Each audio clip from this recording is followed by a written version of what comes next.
Медресе салудың жарнамасы өте көп болып кеткен жоқ па? Бүгін садақа салыңыз, ертең жұмақта соның сауабын аласыз деп тұрып ұрады ғой. Медресенің көптігі кімге керек, мен түсінбеймін. Оның бәрін салып не істейін деп жатырық.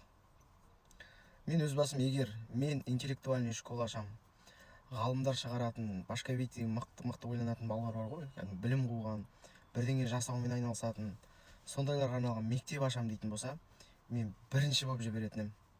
Вот сондай мектептің салынуына және де білімпаз жаңағы өнерлі балалардың өнерін ары қарай дамытуға болатын болса, мен екі қолымды жоғары көтеріп тұрып қолдайтын едім.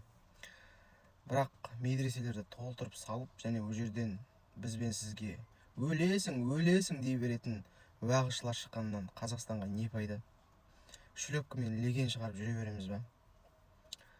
Біреуіңіз бір жағдай керемет, жағдай жақсы, соның бастамасын бастай алатын, егер бизнесмендер болатын болса, бір интеллектуальный школа салып жатырмын, қолдау көрсетем дейтіндер болатын болса, біз дайынбыз деп жаңағы тұратын кісі болатын болса, мен соның барып рекламасын түсіріп, және біріншілердің бірі болып сол жерге жаңағы садақамды медресеге бергенше сол жерге беререм.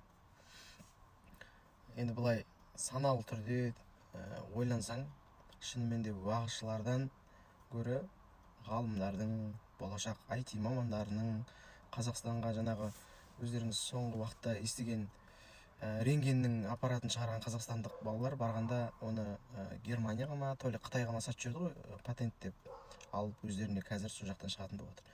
Сол сияқты өнерпаздарды Қазақстанда қолдайтын мектеп ашылса, риза болар едім. Медресе салу деген совсем Дархан, Индира, жаңағы Саламат, Мұхаммед, Ибрахим деп кірпішке атын жазып қойғаннан не пайда? Сіздің білмеймін енді кім қанша жіберетін, сіздің ақшаңызбен сол медреселердің бәрін салып солардың уағызын естіп отыру ма екен мақсат?